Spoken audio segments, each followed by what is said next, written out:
Hey, how are you? And welcome to Content is Profit. Today I have a special episode. This was a session that we did with our partners at Capsho and Deirdre, and they asked us, what are the three viral types of clips that you guys have seen, produced, whatever you guys have come around, and this is the result of it. So it is a very interesting show that they're running live on YouTube. You can go check them out, but at the same time we talked about all the frameworks that people are using today and the different things that you as an entrepreneur, as a creator, can do today to actually gain a lot of traction with your content. And you will be very surprised that it maybe might not be what you think it is. So I hope you enjoy, and let me know if you want more stuff like this, more collaboration with some of our partners, and some examples of different content inside of Content is Profit. And with that, enjoy the episode.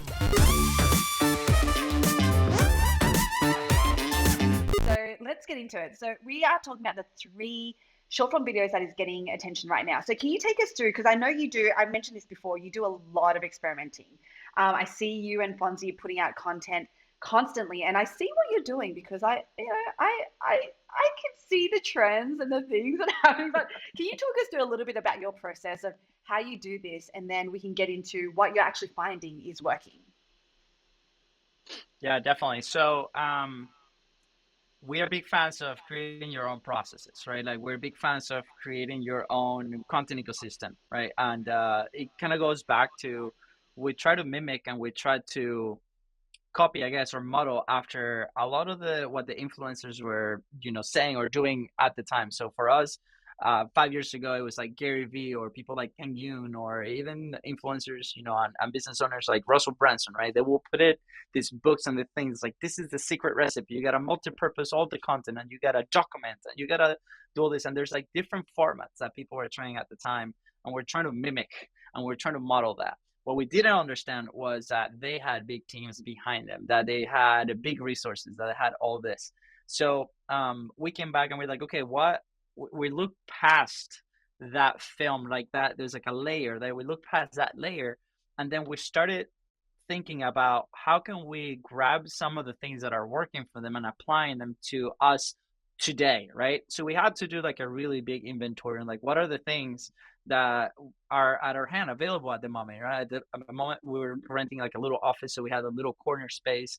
We had our phones, like we didn't have fancy cameras, we didn't have fancy recording equipment, we have photography things. So like what are the things that I have in hand today so I can start creating consistently? And why consistently? That was like the one trait that we saw in every single creator that we studied, and we studied more than 100 ones at the time. We're like, what are the things that they're doing that does? And every single person was being successful in their field with a different type of content, which was really interesting, right? Because every single person was saying, this is the content that works, this is the content that works, but every single person had a slightly different type of content, right? Gary was documenting 24/7, right? We had the streamers that were streaming for 8 hours a day. Then you have the YouTubers with like highly engaging videos. At the time, short form content was not a thing.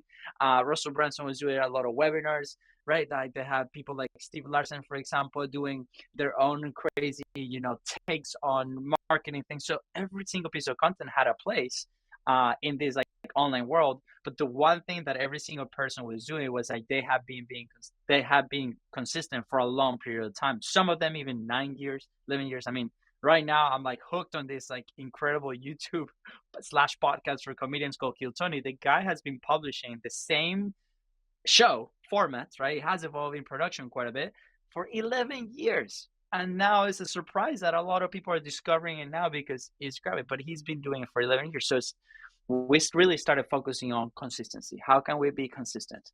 And from that moment on, we decided on, okay, this is our own process to try to model and try to adapt in our margin, our own personal margin, our own company margin, on how we can grab those elements of things that are working and test it out. So throughout the years, one of the rules that we have inside of our content is like we have 80% of that content that's produced. For example, for us is our podcast and our clips on the short form. Is 80% of the things that we can do, that we know how to do, that we can get better every single day, kind of carving our own path, right? And then 20% of that is experimenting and testing new things and trends that are happening in the market. So I think like that kind of opens the door, and I want to encourage every single person to start thinking about how can they adapt it to their own process. I love that. The whole like 80-20 rule of, 80% is just, it's almost like the blue chip stuff, right? Like, build those foundations and just get really consistent. And then Yeah. 20%, hey, let's experiment. So talk us through your experimentations. What are some of the things how do you, I guess, even kick off like, how do you go, oh, I think this is something that's working. Let's try it. And then how long do you give yourself and how do you actually settle on, oh, this is something that's working, which is kind of going to lead us into through that experimentation, what are the three that you are finding is working right now? Yeah, absolutely. And I think we have to bring context of like, first of all, who is the creator, right? Like, are we talking about understanding? Are we an entrepreneur that is trying to educate? Are we a content creator that's trying to entertain? Just recently, this has been a theory that we've been testing inside of our own team and kind of battling with, right? With our own show is like, are we a lot of people call edutainment, right? There's different categories. You have education, you have entertainment, and then you have edutainment. And edutainment is kind of a mix of both that I'm trying to teach you while I'm trying to entertain you. And our theory, what we would be thinking the last couple of years, has been that doesn't work. We've had a lot of friction because like if I'm trying to have fun, I'm trying to teach you something, and it's almost like when I'm at home and I'm like trying to say something serious to my wife or my kid, but then I crack a smile because maybe I throw a joke. They don't take me seriously, right? So I'm entertaining at home, but they don't take me seriously because they think it's a joke. So that also translates right into the content creation process where we're trying to like make this like crazy show with jokes and then we're trying to teach business lessons, for example, right? And then there was just a lot of friction there. So the first thing is like deciding, are we educating or are we entertaining, right? And both of them can have space in your platforms, right? There could be a moment for education, there could be a moment for entertaining, right? And again, this is part of our own personal point of view. And like I said, every single person might have their different point of view, but you could attract maybe both. Maybe you have an element of entertaining inside of the same show and then you educate, right? Like this is a really good example, right? And I would love to see the what happens with the show moving forward.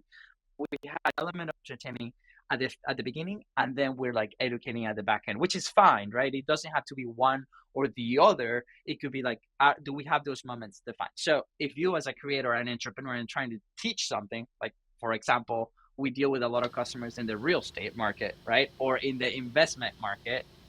It's really interesting to see like, well, we're not going to be doing our comedy show on that side of things, right? Because it might be different. It might not resonate with the people that we're trying to teach. So understanding like who is that person that we're trying to serve and how can we serve them, right? We make a promise with our content, which is delivering information, providing them with a win. Are we delivering on that promise or are we just surfacing it? And I think like that has been our personal point of view with our show because we've been trying to like we've done more than 500 episodes and for us we prioritize those relationships, right? But on the clips, what are we sharing on these clips? Are those funny moments or are we actually providing value for that? So the clips for ourselves, they're designed to create a moment of laughter because that's our energy at the same time, but at the same time create a hook so people can go into that. So energy has been the feedback number one that people share with us. We're like, we love your energy. We're like, perfect, we use that as an element to bring people into the show, and then the people that resonate with that stay and listen to the educational part. So that has been pretty interesting. And obviously there's like topical trends that you see in every single platform, right? If you look at Facebook Reels or YouTube Shorts or Instagram, things that are happening in there, famously, when TikTok came up, everybody's like, well, I'm not going to dance. I'm a business owner. I'm not going to dance. But that was the trend that was happening at the time. Everybody pointing at the things like, this is step 1, 2, 3, 4. And, you might grab some traction because that's the trend that's happening at the moment.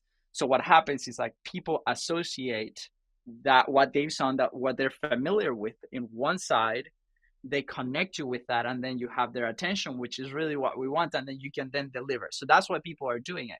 Now the question is, are you willing to do it? Are you willing to actually do the thing as a creator, right? So some people will say never, some people will say yes, let's try it out. And that's where that 20% comes in. Like, what are you as a creator or as a business owner, as are you comfortable with? Maybe that's not the vehicle, but maybe you can try a different format of podcast, of YouTube show, for example, that you resonate more. And then what are the trends that are happening on that platform that you really feel comfortable creating, right? So those elements, I think, can help move the needle forward, and then we can start honing in like what type of content can we be looking at to do this thing. Wow, that is so good. I do actually remember I used to do the pointy things. I mean, my dancing is pretty terrible. I'm not going to lie. So yeah, I apologize to all the people who had to watch any of that, any of my past content. Okay, let's get into it. I cannot wait. Can we? How do you want to do this, Luis? Do we want to just go like short form video number 1? Number 2, number 3, and can you talk to us about the why it's working, like what it is and why it's working? Yeah, I mean, it's been fun. We can go through some examples too, but I'll say, I mean, let's debrief. Like, who is this for, right? Like, are we talking what type of content? Are we talking for business owners, content creators? Are we doing for entertainers? Like, what are we doing? Yeah, no, predominantly. So everyone here are entrepreneurs. So we're either coaches, consultants, service providers, and yeah, I would say more on the education side. So why don't we start with that? Okay, business owner on the education side. So think about the environments or like the topics that we might be teaching, for example. So what are some of the platforms that we can be looking at to be doing that? So one that we're firm believers is obviously podcasting. So you're going to have long form content into short form. So for example, we're about to start working with an incredible person that they teach agency owners on how to increase their enterprise value through acquisitions, right? Doesn't seem like a very, entertaining type of content, but like, okay, how can we teach people how to do that, right? So what they're doing is like long form content, podcasts, master classes, events, right? And then from there, we're big fans of the clipping from those events, long form content to short form, because you're saving a ton of time. One, right? You already are delivering probably your best content because you're in front of an audience, right? Or you're talking to a guest, or you're talking to a conversation, somebody with a conversation on your topic, right? It comes out natural. You don't have to research it. You don't have to like read a teleprompter that sometimes is a lot of fiction for a lot of people. So clipping, we'll call those, your short form from that long form. So that's type number 1 that we see a lot of people doing because they're creating that long form. It's a great way to leverage, right? Number 2 is your awareness content, your like top of funnel content, where it's like, can I talk about a topic? And again, keep in mind, this is like talking head videos, right? Can I talk about a topic that's happening today and relate that with, something in my business, right? And this can be like specific topics. This can be lists. These are the 3 days these are the 3 ways that we edit podcasts. Way 1, 2, 3, right? Or these are the 3 things that I do every single day to be more productive, for example, if you're into that. Or, this is how you turn long format into short form content. First, sign up for Capsho, right? And they're going to give you amazing output to do that. So educational content on that type of thing.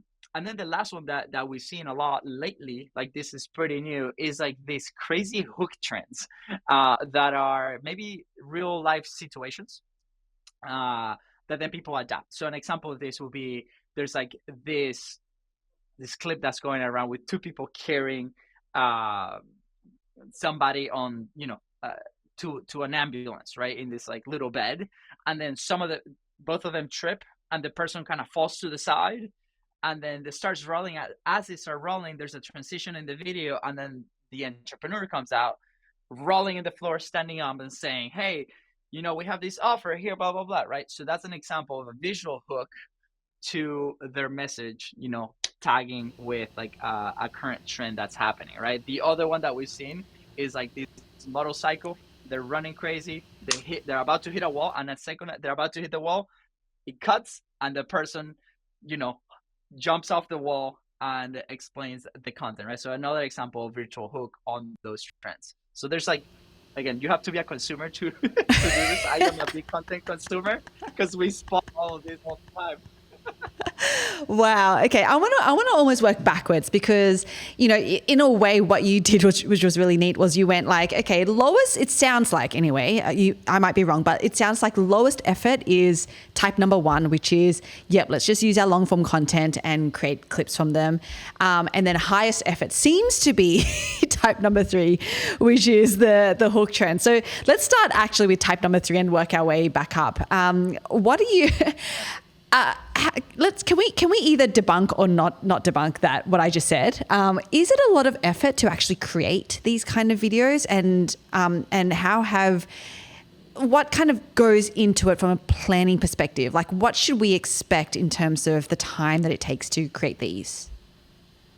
Absolutely. That's a great question. So, let's really back, like, what will be your number one objective as a creator? I think we have to start there, right? And we talk about this in the publishing pyramid, where you have like your resources at the top, understanding that, like, what's the money I have? Like, what is the time available that I have? Do I have a team that can deliver on these assets, right? Then it's like, what is the capacity of that? Like, for example, when we first started, we did 45 days of live, but the live was 5 minutes of my day because we were busy executing on an agency level and trying to sell and doing all this thing and wearing all the hats, right? We only have 5 minutes a day to do that. So maybe you have capacity. And a lot of people fail at measuring their resources and the capacity. Just yesterday, we were on a call, and it's this person that wanted to build a home studio and invest all this money in a massive place with like high production value. But turns out that he had no budget to do that. So that was stopping him from creating. But it turns out that he had budget to go rent a studio in a different spot, right? So then why is that stopping us? Sometimes like that will, in our heads, it will stop us from moving forward. So based on these two things, right, like our resources and our own capacity, I encourage every single person to start doing that audit. And that's going to give you the answers, like, is that going to be easy for me to do, right? So, we talked in previous trainings where we have these levers where it's like, okay, what am I going to say? So in this specific example for the third one, right, like the one that you have the clip hitting the wall and then and then you as an entrepreneur doing that. So I don't think that's going to take a lot of resources, right? But you need some technical knowledge on how to extract that clip from the web, for example, right? So that might be on your phone, that might be on the web, in a clip's website, or whatever editor you might have, or maybe you need an editor to do this, right? So that's an investment. That's some time that you're putting into it. Then after that, it's like, okay, let me get up from my office and go to a wall or go to somewhere where I can actually film this, right? Maybe that will take you, I don't know, 10 minutes, 15 minutes, 30 minutes if you're really picky, right? And then you have to like clip them together. Obviously, we have technology today, like your phones, right, that make it very simple to stitch those, especially those platforms. They encourage you to create inside of the platform. So they might even have a template for you. So it might be a 5-minute thing. But just in my specific case, for me, that doesn't work because the mental capacity to get out of a task or to get out of my flow to be able to go do that, except if I schedule it to record like 5-10 of those in one day, it's not worth the effort because I already have daily content going out from my podcast, for example. So you have to evaluate that on your own. So again, that's where that 20% of testing comes out. Be like, okay, this week we're going to do trendy videos. So what I recommend is like block off a time and be like, my goal today is to have 5 of those videos made because I want to have Monday through Friday schedule and ready to roll, or that I want to publish once a day.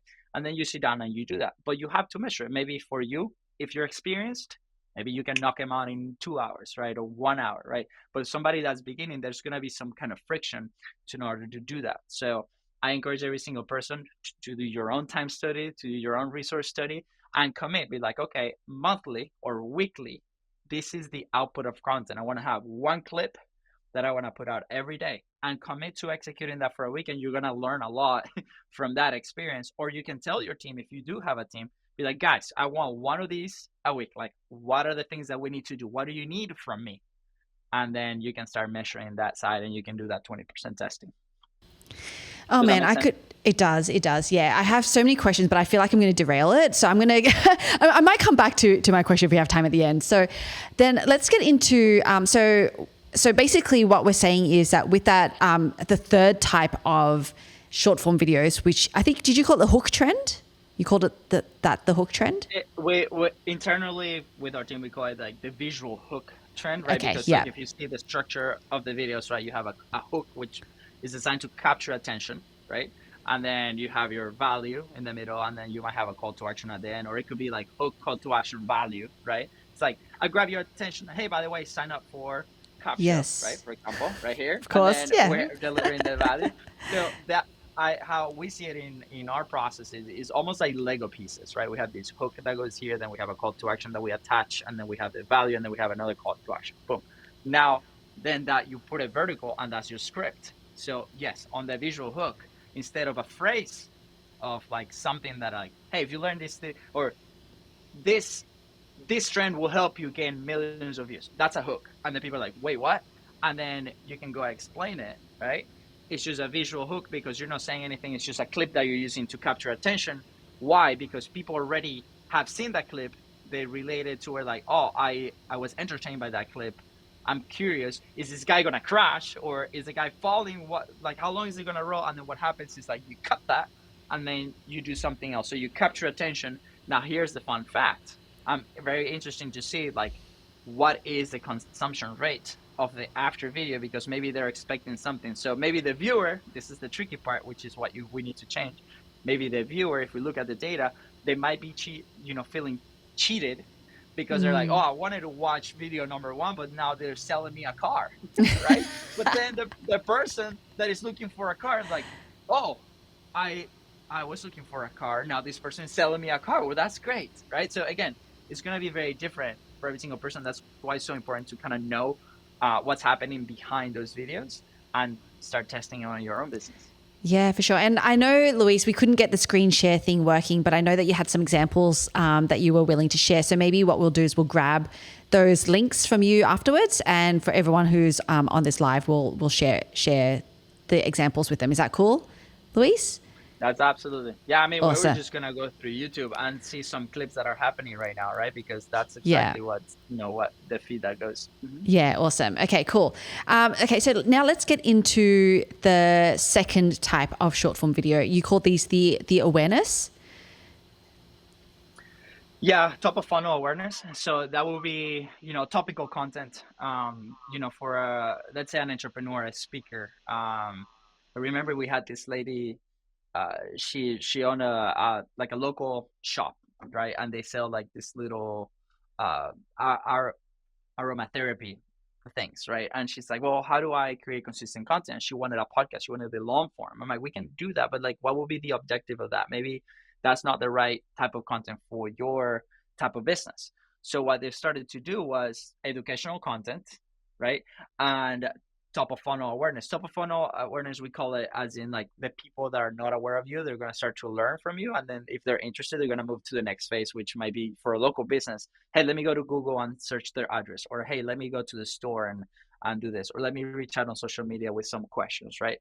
So what they started doing was one, the educational content, all from their phone. They had like an employee in the shop, and they would teach people about the things that they're selling. So they're like, hey, this little thing right here, what it does is if you put it at night and you turn it on, it's going to make you smell good. It's going to make your room smell delicious. And then you're going to sleep better.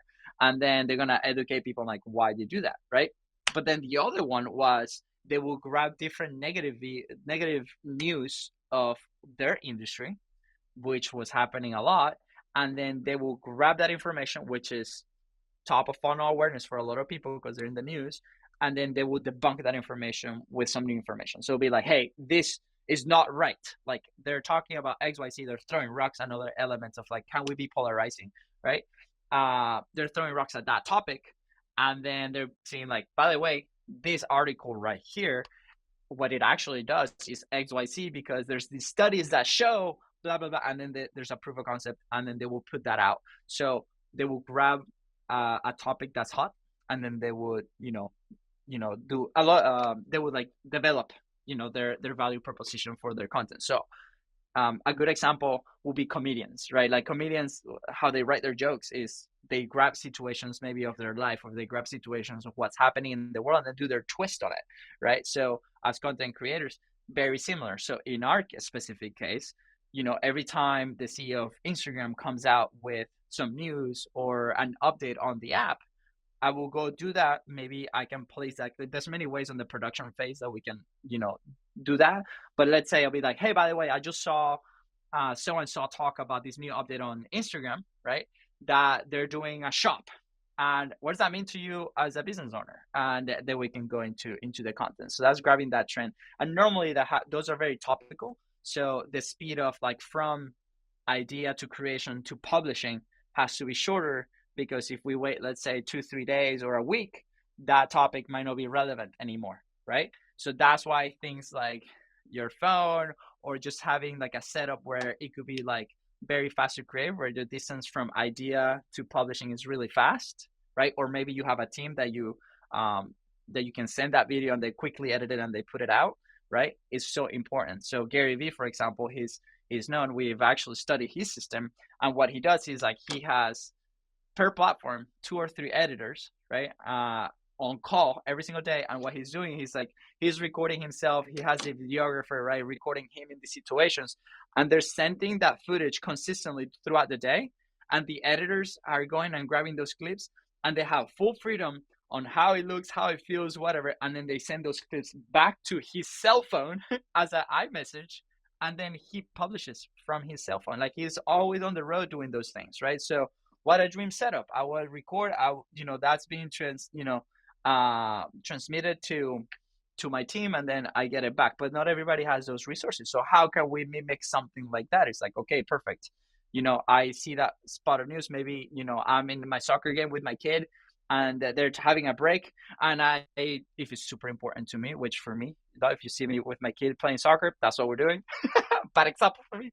But anyways, you go and you record your thing, and then you publish it as a live, right? We have to be at peace with the production side of it. So it's like, imagine like a lever that we can move, like higher production, might be more time, more resources, lower production. But again, what we said at the beginning, quality of the message over quality of the production. So those clips might be even way better than a highly produced clip. So again, go back to the 80-20, do what, you do regularly, consistency, and then test that out. If it's something that works and grabs a lot of traction, perfect. Keep doing it until it doesn't. It will change. That's super cool. And I had an idea and a question, or I want to get your thoughts from you, Louis. So, in Capsho Next Gen, a lot of the people who are even watching live right now are in Capsho Club, so they get access to beta, Capsho Next Gen beta. And as part of that, Capsho actually generates awareness style posts written, obviously, for either Facebook, LinkedIn, or Instagram. Now, what are your thoughts on if we publish an awareness post, let's say on Facebook, and generally that's just like a one statement, unpopular type opinion. And so if we publish that, and let's say that gets quite a few comments, engagement, people being like, no, I disagree for these reasons, or I agree for these reasons, would that actually be a really good jump off point to create what this awareness short form video, which is like, start with that hook of this is the question, and then here are my thoughts on it? Absolutely. We're always looking for indicators of something that, maybe attract opinions or engagement of different things, right?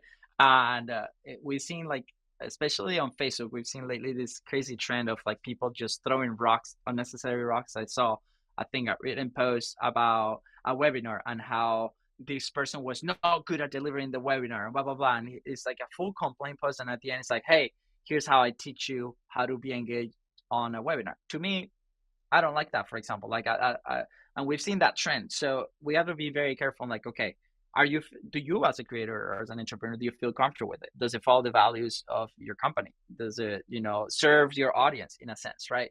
But my guess is if you're publishing that, it does. So let's say for that awareness post, right, that you're sharing with us, perfect. That's an indicator. If it's above the normal, let's say you have random number, 10 on engagement, right? And then that is 100 on engagement. Perfect. That's a really good indicator that touched either a nerve or people are really interesting or was really funny, like depending on the tone of your content.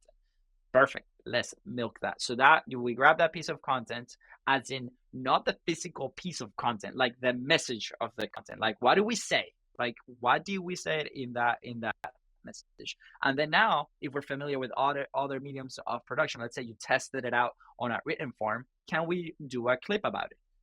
It's gonna do better. Can we do a full podcast episode about it? Can we do XYZ? So that's something that we do a lot, is like we look for like the top most engaged clips in our platform. So we look at YouTube Shorts, Instagram, and then TikTok, and it's crazy. Every single platform, same clip resonates different.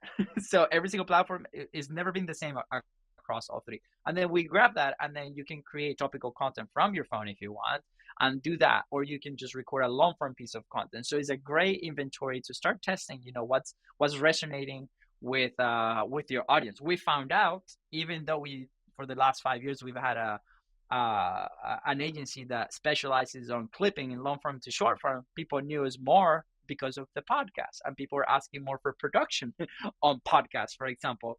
We ended up purchasing actually a physical studio based on that feedback.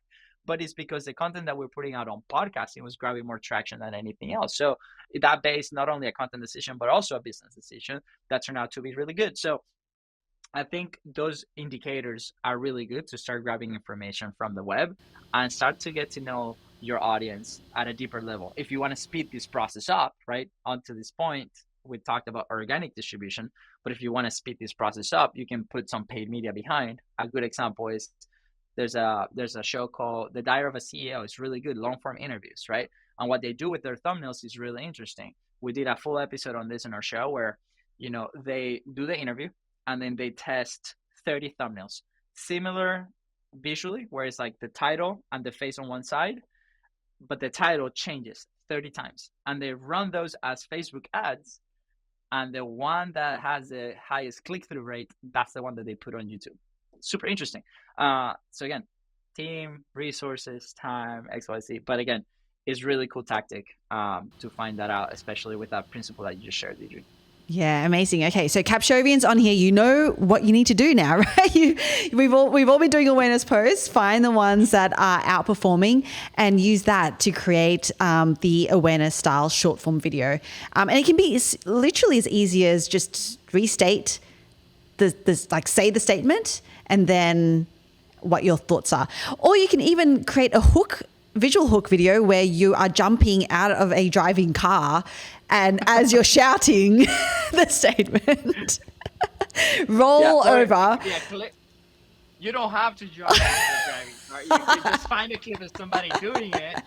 So here's an example. At the time of this recording, there's a movie in the theater called Fall Guy, which is really awesome, really fun. I don't know if you've seen it, but it's all about stuntmen. So there's a lot of content going around stuntmen because of the marketing of what's happening there. So a lot of those clips are grabbing traction. So maybe you grab one of those clips from the stuntman and then you put your message out there, right? So yeah.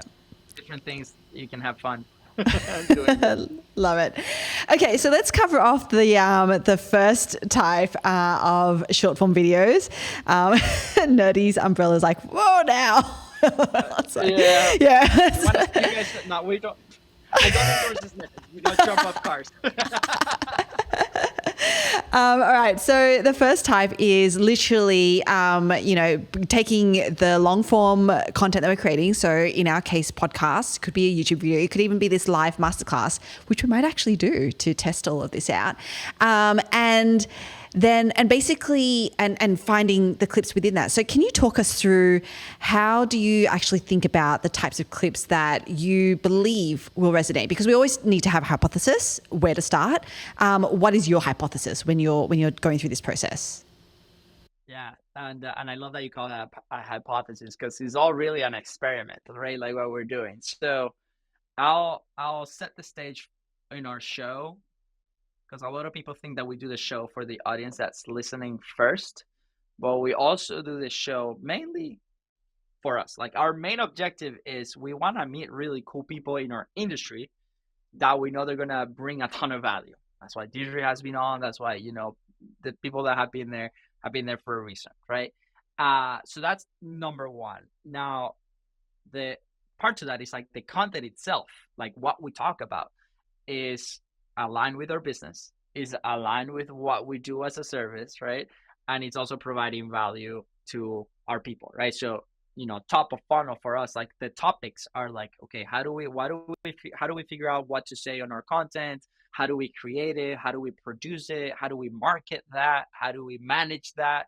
Or how do we connect it to revenue? That's all. Those 6 things are like the 6 pillars of what we talk about. And there's going to be a representation of that in our content. So it's very general. The way that we approach our specific show is very curiosity based. So we have that as a loose, roadmap on the creation of the episode, but it could go completely sideways. We've had interviews that are really good that people love, that we go very deep on personal side because that's where the conversation went to, and that's what we found that works for us to be able to create it consistently. Because if we do not create consistently, then there's no content to choose from. So again, that's what works for us. We've tried, structure episodes. We've tracked, different trends and different things, and we just don't get, as much enjoyment as you do. And for us, that's we're very big on that. Like, we have to actually enjoy it to be able to do it. That's just who we are. Maybe there's some people who are like, suck it up and do it, right? Well, maybe, but that's not us. So, but what happens is, like, just yesterday we had a meeting with our production team, right? And one of the feedback that our producer told us was, hey, when we're selecting these clips, we have some indicators for our specific episodes. Are funny moments where we're all laughing. Maybe it's a bad joke. Maybe, it's a reaction to something that Fonzie said or that the guest said. Obviously value points. So anything that can be delivered less than 3 minutes, as in like, hey, this is a specific idea. So for example, what are 3 ways that we can create content from our phone? Well, way number 1 is XYZ. If that falls within 3 minutes, then that's a rule that we take, and that could be a potential clip, for example, right? And then interactions, like quick interactions, like I ask a question, they answer back, Fonzie goes in, and then those are like the indicators. We also track a sheet of what we feel is interesting during the interview. So we are able to do this because there's 2 co-hosts. So I'm always taking notes, and the guest knows it. So we're having a conversation, and they say something that I feel like it could help our audience, because I'm connected with our audience, because we're having conversations. I'm having sales calls every day. So in my head, we know what the problems are. And then if that person says something about it, I just mark it down with like exclamation mark, and that could be a clip that can go out. So we started building this indicators list inside of the content itself. What our producer told us yesterday was that one of the brothers, I'm not going to say who, extends too much on a question. So for her, it's really challenging to grab that question and the answer of the person within one clip. So this is a feedback opportunity, it's a learning opportunity. So now we're trying to figure out, okay, how can we make better questions, shorter questions, more direct questions, so we can, so we're able to clip those, right, based on the feedback of our producer, which we did not have for a lot of years, right? It was just us doing the thing. So that means, what does that mean? That means it's less work on the editing side, because they don't have to like chop off different things. So we're optimizing the process. It's like we have like this ball of things that we've been able to contain, and now we're like cooking it, and we're putting pressure on it to make it a little bit better and more solid. And then that process is what we can replicate 2 or 3 times a week, every single month. That is so cool. And what you actually touched on there is, we talk about it as this is a learning process, right? Like, I have also on my end had many learning processes or learning moments where my team have been like, yeah, Deirdre, you just have to conduct better interviews. or they're like, you just got to just do better. Yeah, but because this is actually really important, because what happens is that, even when we're doing our alpha testing of, as for people who maybe don't know the process, like, we test everything first before we actually even get our developers to build it into beta. So we call that alpha testing. And even as we're doing that, we can tell that the really great episodes for clips are the ones, to your point, where it's like short, sharp value. Almost people talk, or I talk in sound bites rather than kind of like meandering. We'll get to the point type thing. So what's actually really interesting is that even though we're talking about short form videos and the ones that specifically get attention, it always does come back to, we also have to look at the original content that we're creating and actually uplift that. Like, if we can uplift that first, it actually makes the downstream outputs so much better, which is, I think, exactly what it is that you're saying. 100%. I think, I don't think, I believe this. Like, we see it every day. Most people don't go through the entire process to be able to discover that, right? Like, they don't go through a writing process. They don't go through a recording process. They don't go through the feedback process of that recording. They don't go through the editing of that. Then they don't go to the distribution of that, right? And I think there's a big gap in education. Like, we see it every day. People come into our studio and they're like, hey, expectations are like very out of the blue. They're like, I expect this podcast to go crazy. I'm like, well, what are we talking about? It's about cleaning services stories. I'm like, that is a very niche thing, which could also be big. We don't know. We have to put it out, right? Maybe it is a hit. I don't know. Like, we never know what's going to work. We just have to test it out. So either we don't have the resources to sustain that, or we don't have the consistency to be able to, endure, some of that. I heard one of the presentations, one of the masterminds that we're in, this person has been publishing content for a long time, and they've been doing a study on Netflix. And there's shows that are there on Netflix, for example, or Amazon Prime or Hulu, that have been going on for 6-7 seasons, and just now people are starting to find them, right? And it's interesting. They've been producing that, putting a lot of money investment into producing a show, and then 6 years later is where people find them, right? This comedy show that I'm totally hooked into, the guy has been producing it every Monday for 11 years, and I found it. My brother shared it with me 3 months ago, and I've been like obsessed, right? But there's gonna be a point where like it's exponential for that. So again, are we willing to endure that? Are we willing to make it work, right?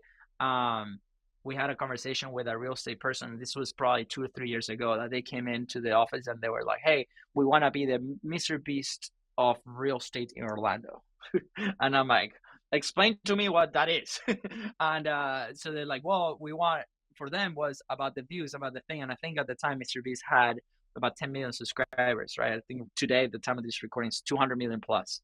And I'm like, okay, and I'm familiar with Mr. Beast content. Are you willing to give out houses? Like, because that's what he was doing at the time. He was like calling in a pizza boy and he would gift the house, right? I'm like, are you willing to do this? And they're like, no. And then, are you willing to give out a car? Are you willing to do this? Like, that's the type of content that you're referring to. So maybe, those expectations could be, maybe you're a really good interviewer. Maybe you're really good at creating conversation and polarizing, comments or topics or things that people are attracted to. But again, I also seen caps in types of content, right? Like a YouTube highly engaged channel that have been going for 11 years is going to look very different to a highly engaged podcast, because it's not the same. It's a different type of audience. And that's the beauty of it. We can find it in these platforms. The platforms are not working against us.